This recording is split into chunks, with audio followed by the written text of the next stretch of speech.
Hello students, welcome to Magnet Brains. कैसे हैं आप सभी लोग? आई होप आप सब बढ़िया होंगे।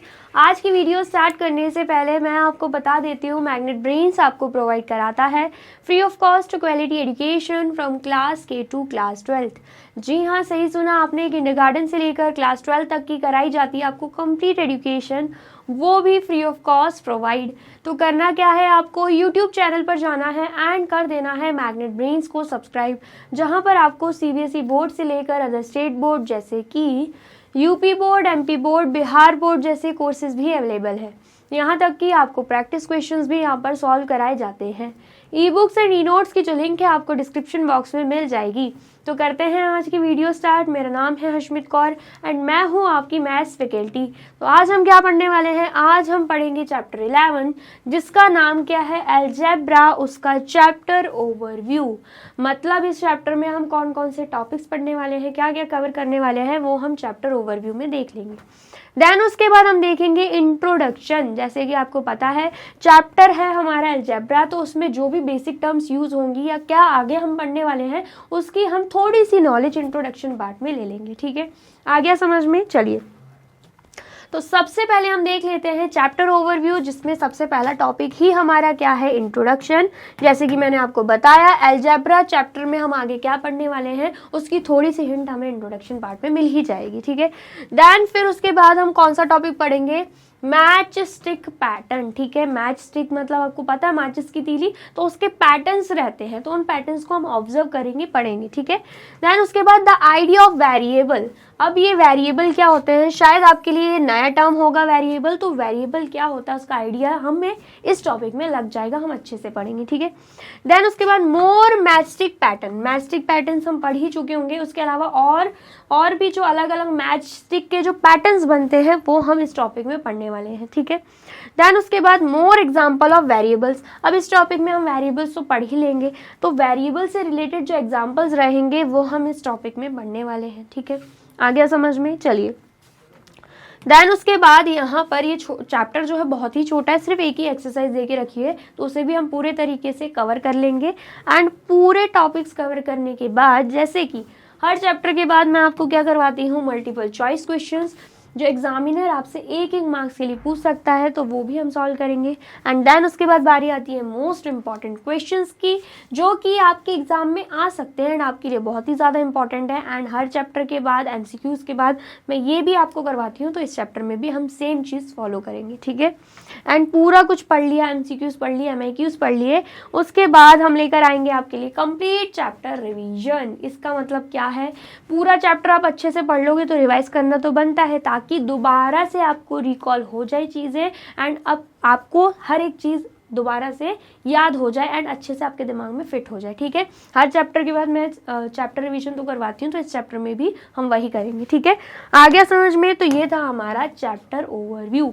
एंड वीडियो अच्छी लग रही है तो आपको क्या करना है, जल्दी से वीडियो को लाइक, कॉमेंट एंड शेयर कर देना है। ठीक है, चलिए नेक्स्ट हम देख लेते हैं इंट्रोडक्शन। इंट्रोडक्शन में क्या बोला जा रहा है? Our study so far has been with numbers and shapes. मतलब हमने अभी तक जितने भी चैप्टर्स पढ़े, जितने भी क्लासेस कंप्लीट कर लिए, उसमें हमने नंबर्स के बारे में भी पढ़ा, हमने शेप्स के बारे में भी पढ़ा है। ठीक है, we have learned numbers, operation on numbers and properties of numbers. हमने नंबर्स के बारे में पढ़ा, उनके ऑपरेशंस क्या रहते हैं, प्लस माइनस मल्टीप्लाई डिवाइड कैसे कर सकते हैं हम नंबर्स को, वो भी हमने पढ़ा। प्रॉपर्टीज भी पढ़ी नंबर्स की, मतलब इंटीजर्स प्रॉपर्टीज में plus minus is equal to minus, ये सब चीज़ें, मतलब हर चीज़ नंबर के बारे में हमने पढ़ ही ली है। ठीक है, we applied our knowledge of numbers to various problem in our life. बोला जा रहा है ये जो नंबर की नॉलेज है ना, इसको हम डेली लाइफ में यूज़ करते हैं। कैसे? मैंने आपको स्टार्टिंग में ही बताया था, मतलब इस चैप्टर में मैंने आपको बताया था, आई नो, कि नंबर्स का यूज़ हमारी डेली लाइफ में हो जाता है कहीं ना कहीं। कैसे? जैसे कि अगर हमें कुछ सब्जी बनानी है एंड रेसिपी अगर हम देखें तो उसमें भी हाफ स्पून सॉल्ट लेना है। ठीक है, देन 1 स्पून मिर्च लेनी है, हल्दी लेनी है, तो इसमें भी नंबर्स का यूज़ हो रहा होता है। ठीक है, एंड देन उसके बाद अगर हम कहीं शॉपिंग में जाएं, ठीक है, तो उसमें जो प्राइजेस दे के रखे होते हैं, सपोज हम एक टी शर्ट खरीद रहे हैं, उसका प्राइस ₹1000 है, तो वो भी क्या है, वो भी नंबर में है। हर एक चीज़ हमें नंबर में दे के रखी होती है। इनफैक्ट हमें फ़ैन चलाना है, फ़ैन में आपने देखा होगा फ़ैन स्पीड बढ़ाने के लिए, कम करने के लिए भी नंबर दे के रखे होते हैं। ठीक है, हर जगह आपको नंबर देखने को मिल जाएंगे आपकी डेली लाइफ में, ठीक है। बहुत ही इंपॉर्टेंट रोल है नंबर्स का आपकी डेली लाइफ में, ठीक है। The branch of mathematics in which we study number is arithmetic. क्या बोला जा रहा है कि मैथमेटिक्स की वो ब्रांच जिसमें हम नंबर्स के बारे में पढ़ते हैं उसे हम क्या बोलते हैं, उसे हम अर्थमेटिक बोलते हैं, ठीक है। आ गया समझ में। We have also learned about figures in 2 और 3 डायमेंशंस एंड देयर प्रॉपर्टीज। हमने फिगर्स के बारे में ही पढ़ा है, फिगर्स के बारे में पढ़ा है कि फिगर्स में 2 डायमेंशनल फिगर्स भी रहते हैं एंड 3 डायमेंशनल फिगर्स भी रहते हैं। हमने अच्छे से पढ़ा इनको, ठीक है। कौन से फिगर्स? 2 डायमेंशनल फिगर्स रहते हैं जिन्हें हम 2D फिगर्स भी बोलते हैं एंड ये क्या होते हैं, ये होते हैं प्लेन फिगर्स जो कि पेपर में हम बना सकते हैं, प्लेन फिगर्स, ठीक है। आ गया समझ में। जैसे कि रेक्टेंगल बना लिया, स्क्वायर बना लिया, ट्राइंगल बना लिया, ये क्या है, ये 2D शेप्स है, 2D फिगर्स है जिसमें हमें लेंथ ब्रेथ देखने को मिल रही है, ठीक है। किसी में बेस हाइट देखने को मिल रहा है, ठीक है। आ गया समझ में। देन उसके बाद अगर हम 3 डायमेंशनल फिगर की बात करते हैं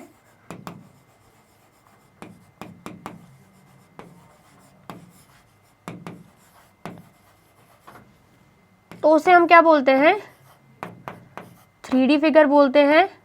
एंड साथ ही में ये क्या होते हैं, ये होते हैं सॉलिड फिगर्स या फिर सॉलिड शेप्स भी बोल सकते हैं, जो कुछ ना कुछ स्पेस ऑक्यूपाई करता है। फॉर एग्जांपल आपने क्यूबॉइड, क्यूब के बारे में पढ़ा होगा। क्यूब शेप का कोई बॉक्स है, क्यूबॉइड शेप का कोई बॉक्स है। आपने डाइस देखी होगी जिसके साथ आप लूडो गेम खेलते हो, तो वो क्यूब शेप का होता है, ठीक है। तो वो प्लेन फिगर नहीं है, उसके हैं 3 डायमेंशनल्स, मतलब लेंथ भी रहेगी, ब्रेथ भी रहेगी, साथ में हाइट भी रहेगी। ऐसे फिगर्स जो कुछ ना कुछ स्पेस ऑक्यूपाई करते हैं, जैसे कि फॉर एग्जाम्पल अगर हमने बुक उठाई तो बुक क्या प्लेन फिगर है? नहीं है ना। क्यों? क्योंकि उसमें लेंथ ब्रेथ हाइट तीनों चीजें मिल जाती हैं हमें, कुछ ना कुछ स्पेस वो ऑक्यूपाई कर रहा होता है। रेक्टेंगल की बात करें, क्या ये रेक्टेंगल कोई स्पेस ऑक्यूपाई कर रहा है? नहीं, ये 2D फिगर है, ठीक है। इसे हम प्लेन पेपर में बना सकते हैं। स्क्वायर की बात करें, ये भी कोई स्पेस ऑक्यूपाई नहीं करता। लेकिन अगर हम बुक ड्रॉ करना चाहे तो पेपर में, प्लेन पेपर में प्रॉपर बुक भी ड्रॉ नहीं होती, उसके सारे शेप, सारे साइड्स वगैरह नहीं दिख पाती। क्यों?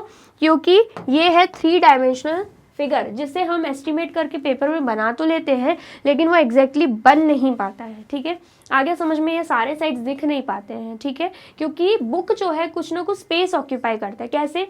फॉर एग्जाम्पल आप कोशिश करोगे बुक को अपने पेंट में रखने की, क्या वो रखा जाएगा? नहीं रखा जाएगा। क्यों? क्योंकि वो एक प्रॉपर स्पेस कवर करता है, उसको प्रॉपर जगह चाहिए। ऐसे ही उसको आप बैग में रखोगे तो बैग में आ जाएगा, ठीक है। तो ऐसे ऑब्जेक्ट से जो कोई स्पेस कवर करते हैं उसे हम सॉलिड ऑब्जेक्ट से सॉलिड फिगर्स बोलते हैं, ठीक है। इतना आ गया समझ में। एंड सॉलिड फिगर्स को ही हम 3 डायमेंशनल फिगर्स बोलते हैं एंड प्लेन फिगर्स को हम बोलते हैं 2 डायमेंशनल फिगर्स, ठीक है। आ गया समझ में। आई होप आपने ये टॉपिक पढ़ा होगा, नहीं पढ़ा है तो मैंने बता ही दिया डिटेल में। देन उसके बाद the branch of mathematics in which we study shape is geometry. बोला जा रहा है मैथमेटिक्स का वो ब्रांच जिसमें हम किसके बारे में पढ़ते हैं, शेप्स के बारे में पढ़ते हैं, उसे हम बोलते हैं जियोमेट्री। यहाँ पर क्या बोला जा रहा था, जब हम नंबर्स के बारे में पढ़ते हैं तो उसे क्या बोलते हैं, उसको बोलते हैं अर्थमेटिक, ठीक है। एंड जहां पे हम शेप्स के बारे में पढ़ते हैं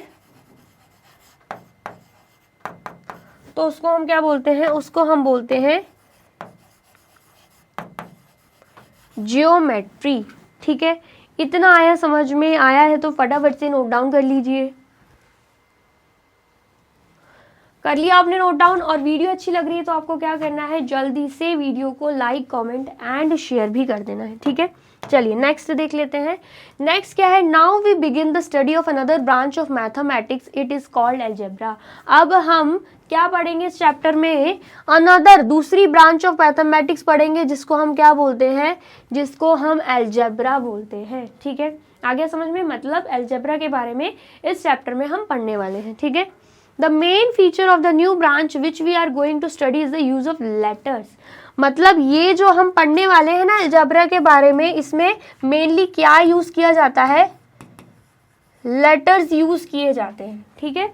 आ गया समझ में। Use of letters will allow us to write rules and formulas in a general way, मतलब जब हम लेटर का यूज करेंगे ना तो वो हमें हेल्प करेंगे रूल्स लिखने के लिए या कि कोई भी फॉर्मूला बनाने के लिए, ठीक है। इन लेटर से हम क्या बनाएंगे, रूल्स भी बना सकते हैं, फॉर्मूलाज भी बना सकते हैं, वो भी इसी चैप्टर में, ठीक है। आ गया समझ में। By using letters we can talk about any number and not just a particular number. Letter का यूज करके हम सिर्फ और सिर्फ किसी एक नंबर के बारे में बात नहीं करेंगे, हम बहुत सारे नंबर्स के बारे में बात कर सकते हैं। फॉर एग्जाम्पल कोई भी लेटर हमने उठाया एक्स कोई भी लेटर उठाया, अब हम ये नहीं बोल सकते कि x 5 होगा।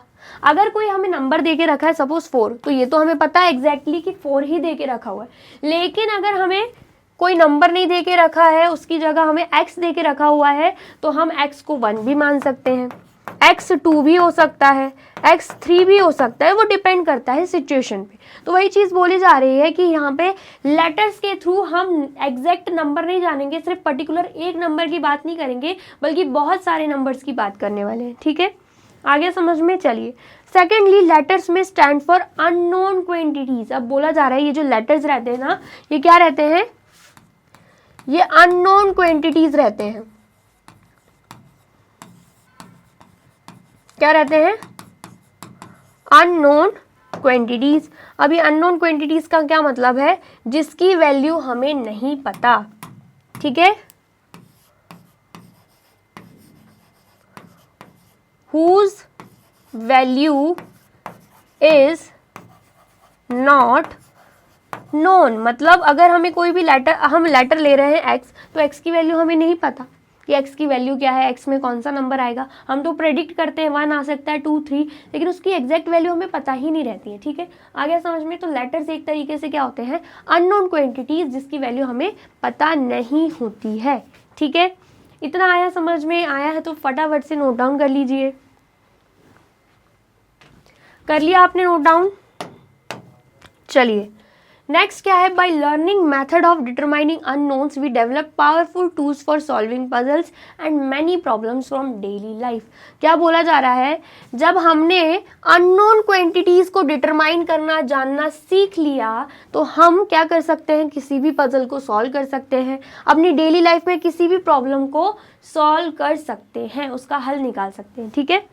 Thirdly, since letters stand for numbers, operations can be performed on them as on numbers. क्या बोला जा रहा है कि यहाँ पर मैथ्स में लेटर्स की बात हो रही है ना, तो लेटर्स किसी ना किसी नंबर को ही रिप्रेजेंट कर रहे होते हैं। तो जैसे कि नंबर में हम ऑपरेशंस लगाते हैं, ऑपरेशंस मतलब यहाँ पे जो ऑपरेशंस की बात हो रही है ना, उसका मतलब क्या है, नंबर्स में जैसे कि हम ऐड करते हैं नंबर्स को, माइनस करते हैं, मल्टीप्लाई करते हैं, डिवाइड करते हैं, ऐसे ही सेम लेटर्स में भी हम ऑपरेशंस को फॉलो कर सकते हैं, प्लस माइनस मल्टीप्लाई डिवाइड कर सकते हैं, ठीक है। This lead to the study of algebraic expression and their properties. तो इससे क्या हो जाएगा, हम एल्जेब्रिक एक्सप्रेशन के बारे में एंड उनकी प्रॉपर्टीज के बारे में स्टडी कर लेंगे। ये एल्जेब्रिक एक्सप्रेशन क्या होता है, तो यहाँ पर अगर हम बात करें अलजेब्रिक एक्सप्रेशन की, तो ये होता है combination of variables and constant and variable का कॉम्बिनेशन होता है, ठीक है, जिसमें ऑपरेशंस भी फॉलो होते हैं, ठीक है। वेरिएबल्स हम आगे पढ़ेंगे, रफली समझ लीजिए। वेरिएबल्स क्या होते हैं, वेरिएबल्स अननोन क्वांटिटीज ही होती हैं, अननोन क्वांटिटीज, ठीक है। फॉर एग्जांपल लेटर्स फॉर्म में होती हैं x, y, z, a, b, c, d, कोई भी अल्फाबेटिक लेटर, ठीक है। और अगर हम कांस्टेंट की बात कर रहे हैं, तो इस केस में कांस्टेंट जो रहते हैं वो नंबर्स रहते हैं, जिसकी वैल्यू फिक्स्ड रहती है।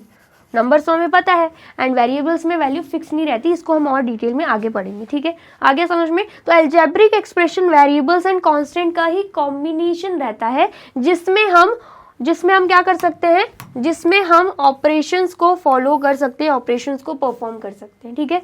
फॉर एग्जाम्पल 4x + 5, तो यहाँ पर अगर आप ध्यान से देखोगे, x क्या है, वेरिएबल लेटर है, 5 एंड 4 क्या है, कांस्टेंट है, एंड ये जो आपको प्लस का साइन दिख रहा है, इसको हम क्या बोलते हैं, ऑपरेशंस। तो मतलब एल्जेब्रिक एक्सप्रेशन क्या होता है, वेरिएबल एंड कांस्टेंट का कॉम्बिनेशन होता है, जो कि जिसमें क्या लग जाते हैं, ऑपरेशंस भी लग जाते हैं। ठीक है, इतना आ गया समझ में। चलिए नेक्स्ट देख लेते हैं। You will find algebra interesting and useful. इस चैप्टर में आपको एल्जेब्रा बहुत ही इंटरेस्टिंग एंड यूजफुल लगने वाला है। It is very useful in solving problems, and problems को सॉल्व करने में ये बहुत ही ज़्यादा यूजफुल है। ठीक है, इतना आया समझ में, आया है तो फटाफट से नोट डाउन कर लीजिए। कर लिया आपने नोट डाउन? चलिए, तो यहाँ पे होती है हमारी वीडियो कंप्लीट। आई होप आपको वीडियो अच्छी लगी है एंड समझ में आई है। वीडियो अगर अच्छी लगी है तो फटाफट से वीडियो को लाइक, कमेंट एंड शेयर कर दीजिए, एंड देन फिर जाइए यूट्यूब चैनल पर एंड कर दीजिए मैग्नेट ब्रेन्स को सब्सक्राइब। ये रही हमारी एप्लीकेशन, ये रही हमारी वेबसाइट एंड ये रहे हमारे टॉप कोर्सेज जो आपको प्रोवाइड कराते हैं free of cost quality education. E books and e notes की जो लिंक है आपको डिस्क्रिप्शन बॉक्स में मिल जाएगी। एंड ये रहे हमारे अदर सोशल मीडिया प्लेटफॉर्म जैसे कि YouTube, Facebook, Instagram, WhatsApp, Twitter. आप इन पे भी जाके विजिट कर सकते हैं एंड कर सकते हैं मैग्नेट ब्रेन्स को फॉलो। अब इससे नेक्स्ट वीडियो में मैं आपको क्या पढ़ाने वाली हूँ ये जानने के लिए करना क्या होगा, यूट्यूब चैनल पर जाके कर देना होगा मैग्नेट ब्रेन्स को subscribe. Thank you so much.